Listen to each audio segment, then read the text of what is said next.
Today, I want to present the alarm theory of consciousness as a two-level theory of phenomenal consciousness as joint work with Carlos Montemayor from San Francisco State University.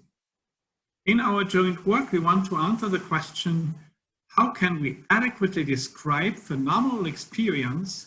What is it like to taste wine from the perspective of an evolutionary account? To develop that, we first put the existing theories into two boxes, content theories and process theories. Philosophical content theories argue all content views endorse the claim that some kind of mental or representational state with a specific content is necessary and sufficient for contents to become conscious. That means it is a specific content that is constitutive for consciousness. This view has problems with blindsight or visual form agnosia as suggested here, as presented here. A certain type of information, namely about the direction of a turnable letterbox, based on a perceptual state, can be processed consciously and unconsciously. Here we have the patient DF, the famous case of Milner and Goodale. In the perception condition, the patient cannot but just guess the direction of the letterbox. If we give the letter into the hand of the patient and ask her to post it, she's perfectly doing that. So the perceptual information is processed unconsciously and consciously in the normal condition in patient DF, unconsciously. So the specific information about the direction of the letterbox presented and processed by the visual system is not constitutive for phenomenal consciousness. It is not the type of content that allows us to understand what consciousness is important about. We have to turn to process theories, not a specific content, but the way content is processed constitutes conscious experience. There are two big theories on the market, namely the global neuronal workspace model, suggested by Stanislas Dehaene. He argues in length that neural integration processes plays a crucial role in enabling conscious experience. They are realized by complex interactions of neocortical processes. So integration in neocortical processes is the constitutive component of consciousness. Giulio Tononi argues that consciousness corresponds to the capacity of a system to integrate information, and this capacity of integration is spelled out in a formal measure which need not be implemented in a neural system. So he is more general, but with this information integration theory, both theories argue that phenomenality of an experience is not a special content, but a special way of processing a representational content, and this may involve as a central part integration processes. Given the evidence both have developed, we agree that integration processes play a crucial role, but there are deficits of both interesting accounts.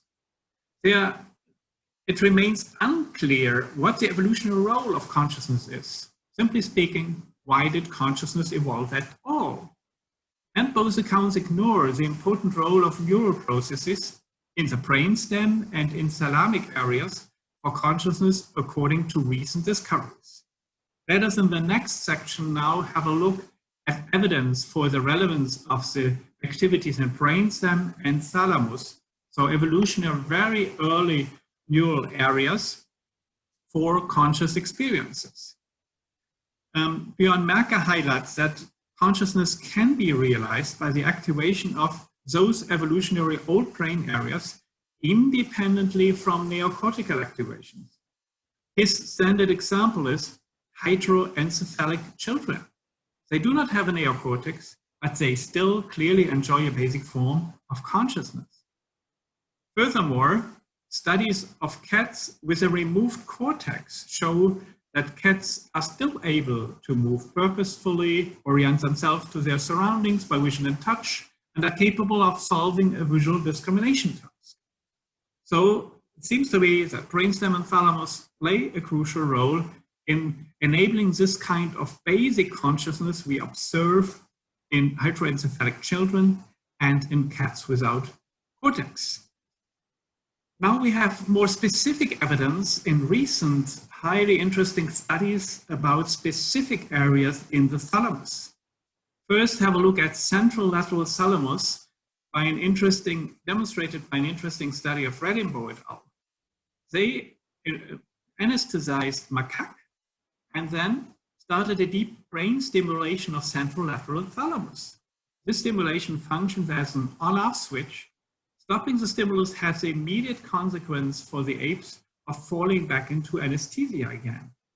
So the phenomenal experience, which is in this case similar to the basic experience just described for hydroencephalic children, it's a basic vigilance, also being enabling to act to sensory stimuli, but not enabling complex cognition. This phenomenal experience can be characterized as a basic form of consciousness. There is a different interesting study about the role of thalamic reticular nucleus. This time, it enables not a basic form of consciousness, but a complex shift of conscious attention.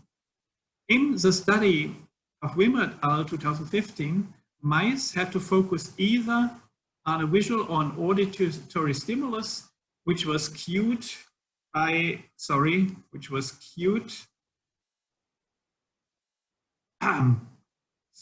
now I lost track, which was cued by one of the neutral stimuli, either attend to vision or attend to noise and to addition. If attend to vision, then the yellow sign should make the mouse point to the right correctly, even if the auditory sound comes from the left. In the condition attend to addition, the light to the left should be ignored. The sound coming from the right should make the mouse point to the right. What is the surprising evidence? This behavior was trained and causally dependent on the interaction of the prefrontal cortex with thalamic reticular nucleus. And this realizes some kind of advanced form of consciousness with focused attention being involved. So the neural correlates of consciousness are intensely based, so it seems, on two gateway processes in the thalamus, namely first central lateral thalamus enabling basic consciousness, basic awareness as we like to call it, or thalamic reticular nucleus enabling advanced consciousness or general alertness. So there is a central tension here. To summarize, looking back also at the Merker evidence, on the one hand, consciousness is based on the activation of evolutionary old brain areas, brainstem and thalamus, and can be realized independently from neocortical activations. On the other hand, consciousness is necessarily or intensely based on cortical and neocortical integration processes, as intensely showed by De Haan. How can we solve this tension? By distinguishing two levels of phenomenal consciousness, namely basic arousal and general alertness, while the latter may develop into also reflexive consciousness, but that's not the topic of today. We can characterize three criteria of adequacy looking at the evidence of thalamic processes we have shown so far. First, an account of consciousness should be able to describe a plausible functional role of consciousness, both from an evolutionary and a synchronic perspective. Second, it should account for the empirical evidence of the specific role of different thalamic processes. That's what we explained with central lateral thalamus and thalamic reticular nucleus. And it needs to solve the tension between non-cortical and neocortical theories of consciousness. Can we do that? Yes, the alarm theory of consciousness we propose seems to do justice to that. Let us start with biological systems as heavily relying on survival systems. They have homeostatic systems regulating body temperature, press, and so on. And furthermore, those are connected with survival circuits, our fear system, care system, sex system, immediately triggering standard reactions. The role of extreme inputs is interesting here. Standardly, looking at temperature regulation, if temperature moderately rises, then the activation of the homeostatic system organizes regulation by sweating. And this is kind of slow Bayesian updating. If there is a sudden extreme temperature change, then the system has to bypass long-term adaptation, this normal Bayesian updating, and it has to immediately give an alarm and enable the system to start a reaction independent from slow Bayesian updating.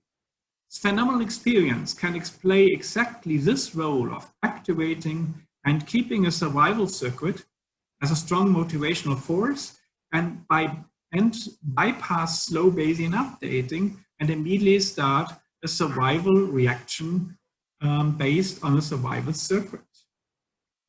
And to illustrate that, if we presuppose here on the right a standard predictive coding framework, then the slow Bayesian updating in the predictive coding framework should be interrupted and overcome if there is a strong signal, a sudden radical prediction error.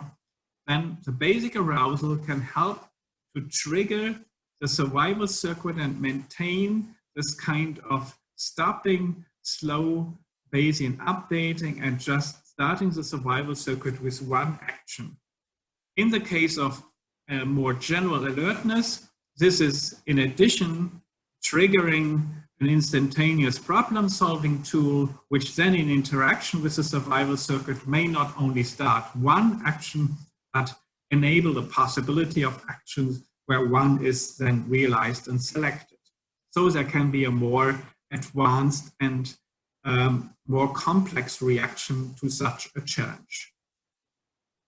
Basic arousal and general alertness have two functions. Basic arousal gives the alarm call to the system, and general alertness allows to have the system not only to deal with one reaction, it has a strong evolutionary advantage by being, when a system is challenged, then the system can react with more flexibly with more than one type of action. Conscious experience opens the possibility for instantaneous problem solving by going beyond cumulative implicit learning or slow Bayesian updating. And then the combination of this instantaneous problem solving ability with the survival circuit opens up new action possibilities and of course increases the survival possibilities of the biological system. Now let's have a short look at the criteria of adequacy. First, two evolutionary functional roles can be nicely characterized. The evolutionary old functional role of basic awareness is to trigger an alarm signal in the biological system, which can then start immediate survival reaction programs. The evolutionary younger functional role of general alertness is to enable or accelerate specific learning processes. This is also supported by the neural evidences, which we summarize here in a rough picture. Namely, we have the interaction of thalamus with brain, other early brainstem areas as a kind of a feedback loop, which is characterized by the black arrow.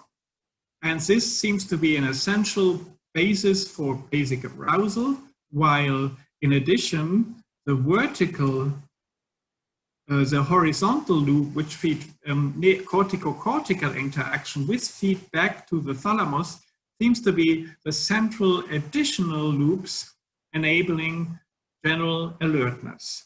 So basic arousal is the anchoring in the evolutionary old brainstem and thalamus areas, and the thalamus seems to be the gateway, which also interacts and enables interdependencies with the horizontal cortico-cortical processes.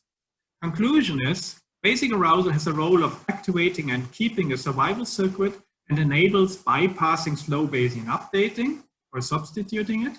This is done by the alarming based on the phenomenal experience. General alertness opens the possibility for instantaneous problem solving by going beyond cumulative implicit learning and opens up new action possibilities. And the advantage of this view to distinguish between basic arousal and general alertness is that we are able to characterize basic forms of consciousness realized in fish, for example.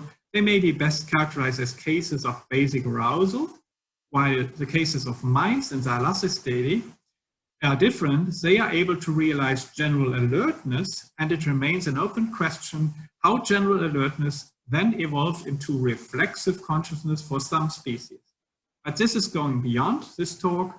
We wanted to give a general account that demonstrates the evolutionary anchoring of basic arousal and general alertness. Thank you very much.